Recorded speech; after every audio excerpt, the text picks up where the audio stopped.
बिस्मिल्लाहिर्रहमानिर्रहीम। सामीन, पाकिस्तान से बाहर सुनने वालों को अरशद कुंदी का सलाम। आज 21 जून 2026 शाम का वक्त, हम पाकिस्तान से आपसे मुखातिब हैं। हम आपके लिए 5 खबरें लाए हैं। हुकूमत तो जा रही है, लेकिन पाकिस्तान का फौजी जनरल आसिम मुनीर भी इस मुल्क पर हुकूमत नहीं कर सकता। कुछ फैक्ट्स और फिगर हम आपके सामने रखते हैं। दूसरी खबर यह है जी, पाकिस्तान के फौजी जनरल के साथ साथ पाकिस्तान के जो जज हैं वो भी अब मुफ्त प्लाटों के पीछे भाग पड़े हैं। इस्लामाबाद में किस जज को किस सेक्टर में कौन सा प्लाट दिया जा रहा है, कितनी मालियत का, हमारे साथ तो रहिए। फिर हम आपको ले चलेंगे जी लाहौर में मियां मंशा को सालाना बुनियादों पर कितने अरब रुपया शहबाज हुकूमत दे रही है। सरकारी दस्तावेजात हैं। ऐसे नहीं इस मुल्क का बेड़ा गर्क हुआ, कुछ इन लोगों को भी कारस्तानियां हैं। चौथी खबर यह है जी, नवाज शरीफ की जो तस्वीर है नोट पर, इसको हम मशरकी पाकिस्तान और हमूद रहमान कमीशन रिपोर्ट से कुछ चीजें निकाल कर इन दोनों का कंपैरिजन करेंगे। ये जो स्टोरी है तब से चली आ रही है, ये कोई नई बात नहीं है और ये बड़ी हॉरिबल किस्म के हालात हैं। पांचवा ये है जी, बलूचिस्तान में जो ईरानी तेल की स्मगलिंग हो रही है, वहां पर एक वीडियो वायरल हुई है जो हमारे पास मौजूद है, जिसमें एक लोडर से कुछ कहने उतार कर सरकारी डालों पर रखी जा रही हैं। ये कौन है, ये हम आपके सामने किरदार बेनकाब करेंगे। सबसे पहले चलते हैं पाकिस्तान के फौजी जनरल आसिम मुनीर। हम बारहा कह रहे हैं ये हुकूमत जा रही है, इनका जाना तो बिल्कुल ठहर गया है ना। कैसे? हर रोज जो हुकूमत सरकारी आदाद शुमार के मुताबिक 25.4 अरब रुपया, यानी 25 अरब रुपया डेली एक हुकूमत कर्जा ले और वो मजीद दावा करे कि वो मजीद इस मुल्क पर हुकूमत करेंगे। How many days? आप सेंस रखते हैं कितने दिन मजीद ये कर्ज लेकर इस मुल्क पर हुकूमत कर लेंगे? ये तो नामुमकिनात में से है ना। अब आप अंदाजा लगाइए कि ये जो टीम थी जनरल आसिम मुनीर की, उसने उसको ऊपर ले जाने के लिए या नीचे ले जाने के लिए कितना जोर लगाया। अब टीम क्या थी? पाकिस्तान के फौजी जनरल ने पाकिस्तान में जो टीम चुनी वो मरियम नवाज और शहबाज शरीफ थी। इन दोनों ने जो आगे उनको टीम बना कर दी, मरियम नवाज ने उनको तोहफा दिया सलमा भट्ट का, उज़मा बुखारी का, हिना परवेज भट्ट का और मरियम औरंगजेब का। अब इस टीम के साथ पाकिस्तान का जो फौजी जनरल है वो कहे कि मैं 2035 से 2050 तक इस मुल्क पर हुकूमत करूंगा, तो फिर उसका अपना दिमाग कैसा होगा ये आप खुद अंदाजा लगाइए। अब थोड़ी सी आपको झलक दिखाते हैं। पिछले दिनों आपने मजाकतन 2 खबरें सुनी। मरियम नवाज कहती थी कि वो फ्राई पैन से कपड़े इस्त्री करती है, ओके। कल उसकी एक और जो कनीज थी सलमा भट्ट, वो कहती है कि वो प्रेशर कुकर में रोटियां पकाती थी। इसको पूरा पाकिस्तान जो है वो मजाक में ले रहा है। नहीं सर, हुक्मरान तबके की जो अकल वाली बातें होती हैं वो मजाक नहीं होती, ये वो टेस्टर हैं। अल्लाह ताला कुरान में इरशाद क्या फरमाता है कि मैंने अक्ल वालों के लिए निशानियां रखी हैं। अब ये देखिए कि निजाम हुकूमत, पाकिस्तान का निजाम चलाने वाले दिमाग कैसे हैं, जो लोग आपकी पॉलिसियां बना रहे हैं, जिनके हाथों में पाकिस्तान का दिफा है। अब इस किस्म की औरतें जब इस मुल्क पर रूल कर रही हैं, जिनको यह भी नहीं पता कि प्रेशर कुकर क्या होता है और फ्राई पैन क्या होता है, और उन्होंने बोलना क्या है, उन्होंने लिखना क्या है। क्या पाकिस्तान की एजेंसियों को यह पता नहीं है कि पिछले 1981 में नवाज शरीफ आया था, आज 2026 है, कभी किसी शरीफ खानदान के बंदे ने किसी भी सरकारी इदारे से तालीम हासिल करते हुए कोई मेडल लिया हो, कोई सनत ली हो, इनके खानदान में से किसी बच्चे ने लिया हो, कोई स्कॉलरशिप ली हो? नो। किसी अखबार में शरीफ खानदान का कोई आर्टिकल छपा हो? कभी किसी जगह पर इन लोगों ने कोई बोंगी न मारी हो? जिस औरत को ही और शी का और रियाजी और जो ज्योग्राफिया है उसका इल्म ना हो, और वो कैद आजम के मिजार पर और इलामा इकबाल के मिजार पर कैमरों के नीचे 2 लाइनें उर्दू की अपनी कौमी जबान में ना लिख सके, तो इस टीम के होते हुए अगर पाकिस्तान का फौजी जनरल ये कहता है कि मैं मजीद हुकूमत करूंगा और अब इनको उतार कर मैं नई टीम ले आऊंगा, तो ये नामुमकिनात में से है।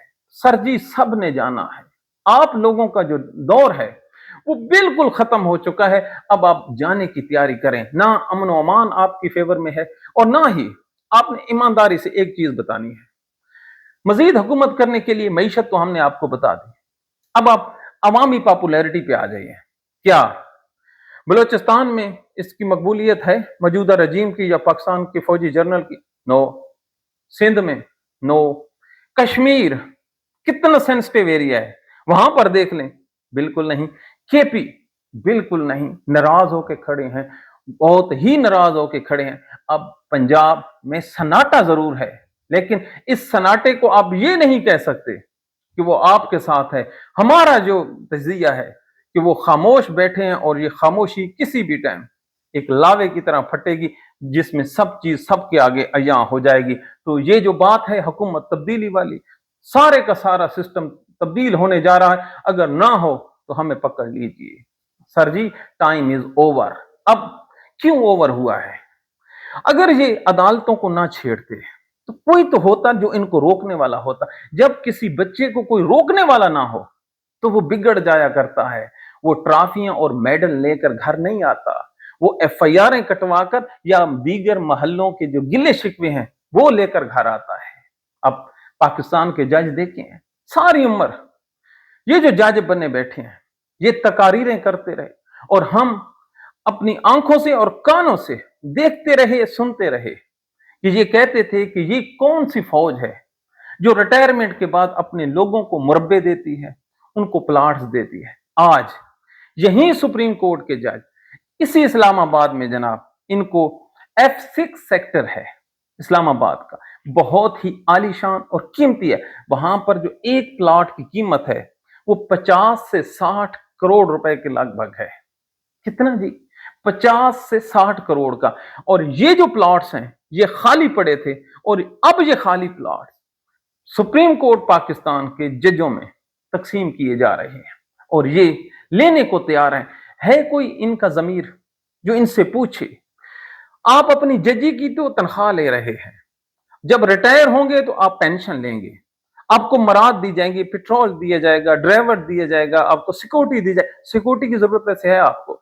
پاکستان میں جس نے بھی سرکاری سطح پر ڈیوٹی کی ہے ریٹائرمنٹ کے بعد اس کو سیکورٹی ضرور ہوتی ہے. کیوں؟ کوئی کام اچھا کیا ہی نہیں. تو اس کے باوجود بتائیے یہ پلان لے کر آپ نے کیا کرنا ہے؟ اتنے گئے گزرے پاکستان کے جج ہیں کہ ایک جج ہے یہ، اس نے اپنی پینشن کو بچانے کے لیے ایک نوجوان لڑکی سے، کم سن لڑکی سے شادی کر لی کہ میری جو پینشن ہے مرنے کے بعد یہ سیکیورڈ ہو اور یہ جو معاہدہ ہے پینشن لینے کا وہ میرے دیگر بچوں کے ساتھ کر لے. اب آپ خود سوچئے کہ قبر میں اترنے سے پہلے بھی جس ملک کے ججوں کو اس بات کا احساس نہ ہو کہ انہوں نے اللہ کے حضور پیش ہو کر اپنا حساب کتاب دینا ہے اور پچھلے اپنے حصے کا رزق رب ان کو دے دے گا. رب اتنا کمزور نہیں ہے کہ اس کے آپ رزق کی اتنی فکر کریں، وہ غفور و رحیم ہے. اب آپ اندازہ لگائیے کیا اس ملک نے ترقی کرنی ہے. آگے آپ چلیے، آگے ہم آپ کو بتاتے ہیں جی پاکستان میں ایک میاں منشا ہے، یہ ہے نواز شریف کا سب سے بڑا ذریعہ آمدن. یہ واحد شخص ہے جو ذاتی عمرہ میں رہائش پذیر ہے. اچھا جی اب کیا ہوتا ہے؟ یہ شخص آئی پی پی کا مالک ہے اور پچھلے 2 سالوں سے، کتنے جی؟ 2 سالوں سے مسلسل اس کا جو پلاٹ ہے یہ بند پڑا ہے. اس سے حکومت بجلی نہیں لے رہی. ڈسپائٹ دس فیکٹ، او میرے پاکستانیوں، ڈسپائٹ دس فیکٹ 60 ارب روپیہ جو سالانہ ہے اس میاں منشا کو وفاقی حکومت ادا کر رہی ہے، بجلی 1 یونٹ نہیں لے رہی نہ. تو اور قائد اعظم کے پاکستان کے ساتھ یہی پاکستان آپ نے لیا تھا نا کہ پاکستان کا مطلب کیا؟ لا الہ الا اللہ. کدھر گیا جی لا الہ الا اللہ؟ کہیں نظر آ رہا ہے؟ یہ جو ہم نے آپ کے سامنے ججوں کا معیار رکھا، اب وفاقی حکومت جو جس کے پاس خزانہ ہے، بیت المال ہے، اس کی جو بندر بانٹ ہے، کیا آپ نے رکھا؟ کیا پاکستان کے یہ جو بڑے بڑے مولوی ہیں، جو عالم ہیں، جو صبح سے لے کر شام تک यूट्यूब हो, टिकटॉक हो, फेसबुक हो, मसाजिद हो या कोई दीगर बड़े जलसे जुलूस हो, वहां पर लोगों को डराते हैं ना। तो ये जो चीज हम आपके सामने सरकार के फिगर के साथ, याद रखिए, हम जो भी प्रोग्राम करते हैं, वल्ला आप 4 दफा वो जो फैक्ट्स और फिगर होते हैं उनको मुख्तलिफ जराए से टैली करके फिर हम आपके सामने रखते हैं। तो अंदाजा लगाइए, 60 अरब रुपया सालाना। क्यों? किसी के बाप का मुल्क है क्या? मियां मंशा ये पीछे से लेके आया था? लेकिन कोई इंसाफ नहीं। जो लोग अपने पैसे के साथ, सरकार के साथ, कौम के साथ इंसाफ नहीं कर सकते, यार वो मुल्क के वफादार कैसे हो सकते हैं? किसको कहते हैं गुलामी? किसको कहते हैं गद्दारी? कि सिर्फ इमरान खान की घड़ी है, एक घड़ी, और उस शख्स की जमानतें जमानतें तो अपनी जगह पे, उसकी मुलाकातें भी बंद कर रखी हैं। कल उसके जो बूढ़े साथी हैं 4, यास्मीन राशिद हो गई, वो चीमा साहब हो गया, वो इजाज साहब हो गए चौधरी, उन लोगों को फिर इन्होंने 10-10 साल की सजा सुनाई है। और मुकदमा क्या है? मुगलपुरे का, वो नहर के उस जाने। अंदाजा लगाइए, जब वो वकूआ हो रहा है तो ये चारों आदमी गिरफ्तार पड़े हैं, और गिरफ्तारी उनके बावजूद फिर भी वो हुकूमत और पुलिस की कस्टडी में जाकर पुलिस की गाड़ियों को आग लगा रहे हैं, और पाकिस्तान के जो जज हैं उनको कख भी समझ नहीं आ रही। अब आप अंदाजा लगाइए, इस कौम का, इस मुल्क का, इस जजों का क्या कोई म्यारे इंसाफ है? क्या आसमान फटेगा? जरूर फटेगा। मेरे मौला अली अलैहिस्सलाम का कौल है कि वो माशरा कभी चल ही नहीं सकता जिसमें इंसाफ ना हो। ना बाबा ना, आपका जाना और आपका मरना, आपका डूबना बिल्कुल ठहर गया है। आगे अल्लाह की मर्जी है कब इस कौम पर पत्थरों की बारिश करता है या आपसे नीमतें छीन लेता है, जैसे 1971 में मशरकी पाकिस्तान की छीनी थी। याद है ना? अल्लाह ताला कुरान में इरशाद फरमाता है कि मैं उस कौम से अपनी नेमत वापस ले लेता हूं जो उस नेमत का शुक्र नहीं करती। तो ये बेशुक्री है, नाशुक्री है जो पाकिस्तान के साथ जी कर रहे हैं। अब आगे चलिए जी, ये वफाकी एक उर्दू यूनिवर्सिटी है, वफाकी उर्दू यूनिवर्सिटी है, उसका एक उस्ताद है जी। ये एक टीचर ने हमें एक वीडियो भेजी है। आज संडे है तो वो वीडियो हमें तो लगानी नहीं आती, वगरना लगा देते। उसमें जी एक उस्ताद वाइस चांसलर की गाड़ी के आगे सड़क के ऊपर लेट जाता है और उसके आगे हाथ जोड़कर अर्ज करता है कि खुदा के लिए हमारी जो महीने की तनख्वाह है वो हमें दे दे। वो उस्ताद जिसने 30 दिन इस कौम के बच्चों को पढ़ाया है, वो अपनी तनख्वाह के लिए, यार वो मैंने जब वीडियो देखी है ना, तो यकीन मानिए मेरी आंखों से आंसू नहीं रुक रहे थे कि एक उस्ताद जिसके यहां फ्रंट वाली जेब में उसका पेन पड़ा है और वो हाथ बांधकर अपनी तनख्वाह मांग रहा है। मैंने उसे कहा, मैं मियां मंशा को पैसे पहले दे दूं, फिर आपकी जो 20, 25, 30 हजार तनख्वाह है फिर मैं आपको दिलवाऊंगा। ये है इस मुल्क में। मेरे नबी का इरशाद पाक है, ऐ लोगो याद रखना, तुमसे पहली कौमें महज इसलिए बर्बाद हो गई कि वो जो कोई गरीब जुर्म करता था तो उसको छोड़ती नहीं थी, और अमीर जब कोई जुर्म करता था तो उसके आगे जुडिशरी और उसके हुक्मरान लेट जाया करते थे।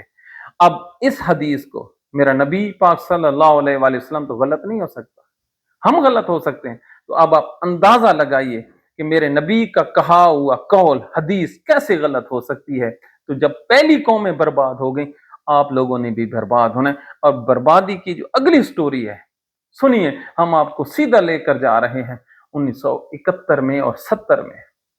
कहां? मशरकी पाकिस्तान, ढाका। उस वक्त जो याया खान था उसने क्या किया था? नालायक तरीन लोगों को अपने गिर्द इकट्ठा किया, औरतें इकट्ठी की, और वो स्टोरियां हैं जो बारहा हम आपके सामने अर्ज कर चुके हैं। तो फिर जब पाकिस्तान टूट गया तो एक कमीशन बैठा था जिसका नाम है हमूद और अमान कमीशन। ये नवाज शरीफ के नोट की मैं आपको खबर डिस्कस करने लगा। ये जो खबर है नवाज शरीफ के नोट के ऊपर तस्वीर, ये बिल्कुल होनी चाहिए और बिल्कुल होनी चाहिए। इसके साथ एक तस्वीर जनरल याया खान की भी होनी चाहिए।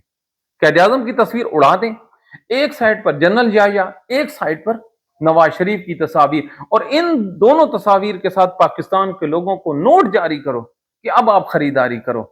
क्यों? जनरल याह्या खान ने तोड़ा मुल्क को। ये हम नहीं कहते, ये पाकिस्तान की फौज की जो किताबें हैं, ये सदीक सालिक कह रहा है और तारीख गवाह है। उसके जो मुशीरान थे, उन्होंने, जुल्फिकार अली भुट्टो ने, ये जो अमीन था उसने, और अब आप देखिए उस शख्स ने पाकिस्तान का जोग्राफिया तब्दील किया। जनरल याह्या खान ने, नवाज शरीफ ने जरदारी के साथ मिलकर इस मुल्क की मईशत को लूटा है। दोनों में कोई फर्क नहीं है। जो वो जोग्राफिया का दुश्मन, ये मईशत का दुश्मन। और महमूद रहमान कमीशन में जिन लोगों के कोर्ट मार्शल की रिकमेंडेशन की गई थी, जिसमें 13 के करीब फौजी जनरल्स थे, उसके बाद बैरोक्रेट्स थे, उसके बाद सियासतदान थे, इन तमाम लोगों को कहा गया था कि इनको आप सजाएं दीजिए, ये पाकिस्तान तोड़ने में डायरेक्टली इन्वॉल्व है। लेकिन हमने क्या किया? उनमें से किसी एक शख्स को, ओनली वन, ONE1, हमारे पास जो महमूद रहमान पड़ा है, इसमें लिखा है एक ब्रिगेडियर हयातुल्लाह था, जिसके ऊपर इल्जाम यह था कि इसने कुछ गलत काम किया था जंग के दौरान। वो एक अलग से हम आपको अलहदा प्रोग्राम करके देंगे, फिर आपकी आंखों से आंसू नहीं बंद होंगे कि जंग के दौरान ही कोई इस तरह करता है। उसको इन्होंने जो जबरी रिटायर किया था, इवन अदरवाइज जितने भी लोग हैं, कोई सफीर लगा दिया गया, कोई गवर्नर लगा दिया गया, जी हाँ गवर्नर, किसी को आर्मी चीफ लगा दिया गया, किसी जो जुल्फिकार अली भुट्टो था उसको इन्होंने तख्ते पे लटकाना था, उसको इन्होंने वजीर आजम बना दिया। हाँ जी, ये तमाम के तमाम वो किरदार हैं जो पाकिस्तान के दुश्मन थे। देखा, अब उन लोगों को जब नवाजा तो फिर नवाज शरीफ क्यों पीछे रहे? क्या इसके साथ ऐसा नहीं होना चाहिए? क्या सारे इनके गुनाह इन्होंने माफ नहीं किए? हजूर, जब कौमों पे जवाल आता है ना, तो फिर इस किस्म की जो है ना डिमांडें आती हैं। कैद आजम का क्या है? उसने कौन सा एहसान किया था इस मुल्क पर, इस कौम पर? असल तो वो नवाज शरीफ था। ये उस वक्त मां की मेरे ख्याल में कोख में था, लेकिन सारी जो डायरेक्शन है पाकिस्तान बनने की, वो तो मुस्लिम लीग दे रही थी। अब आप खुद समझदार हैं हम आपको क्या कहने चाह रहे हैं। वो जी एक शिराज ख्वाजा है, ये औरत है, पता नहीं क्या है जी, वो सुनिए तो सही, कैद आजम के पाकिस्तान में बंदर बांट। वो कहती है मैं घर से निकली थी, मैं निकला गड्डी लेकर, हाँ जी, मैं MPA बनने के लिए निकली थी।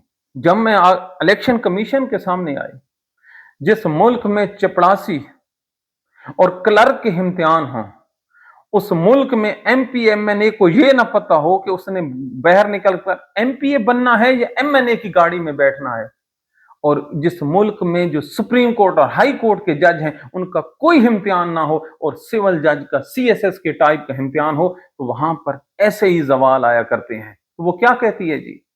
वो कहती है जी कि मैं तो घर से निकलने बनकर आई थी ख्याल करके कि मैंने बनना है MPA। जब आगे आई तो इलेक्शन कमिश्नर मुझे कहता है, सुभान अल्लाह, कि बीबी आपका नाम तो MNA में है। फिर वो खुद अपने हाथ मुबारक से MPA काट कर MNA लिख देता है। अब आप खुद सोचिए क्या बनेगा इस कौम का? क्यों ना इस मुल्क के जो नौजवान हैं यहां से तर्क के सकूनत करके दूसरे मुल्कों में चले जाएं। जा रहे हैं ना, पिछले महीने 8,000 गए, पिछले उससे लाखों गए।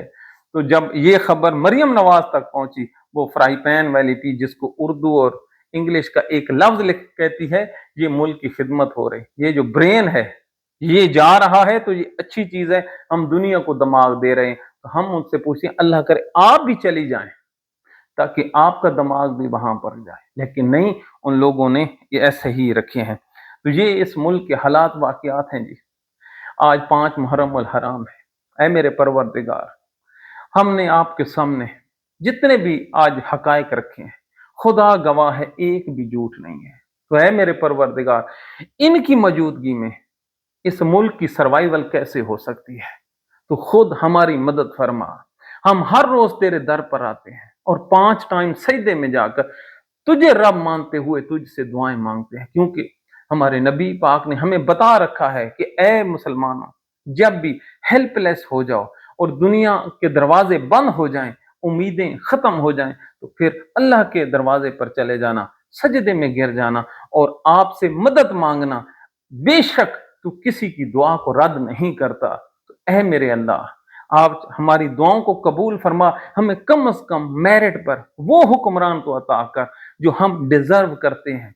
ये जो मलूकियत की पैदावार हम लोगों के ऊपर मुसल्लत की गई है, वो मलूकियत जिसके अगेंस्ट मेरा मौला इमाम हुसैन खड़ा हुआ, जिसको मेरे नबी पाक ने सल्लल्लाहु अलैहि वसल्लम ने काट खाने वाला निजाम हुकूमत कहा था, मेरे अल्लाह वो हम पर मुसल्लत है। हमें इन जैसे निजामों से बचाकर किसी सीधी जगह पर हमें चला दे ऐ अल्लाह, ताकि हम तेरी राह में अपनी जिंदगी गुजार कर तेरे पास पहुंच जाए। मेरा अल्लाह, जो लोग बीमार हैं उनको शफा दे दे, जिनके कारोबार नहीं चल रहे उनके कारोबार चला दे, जो दयारे गैर में उठते बैठते अपने पिछले वालों के लिए परेशान है, मौला उनकी परेशानियां तेरे बगैर कौन दूर कर सकता है। हम तो तेरे गुनाहगार बंदे हैं, ना हम फर्ज अदा सही करते हैं और ना हमसे जो हकूकुल इबाद हैं वो पूरे होते हैं। तो ऐ मेरे अल्लाह, हमारे गुनाहों को न देख, हमारी इल्तजा को सुन, हमारे चेहरे पर नजर न रख, हमारी नीयत तो देख। हम तेरे सिवा किसी को रब नहीं मानते, हम पे राजी हो जा, हम पे राजी हो जा। हम तेरे बगैर तेरा दर छोड़कर किसी के आगे झुकने वाले नहीं है। अपनी दुआओं में याद रखिए। Thank you very much.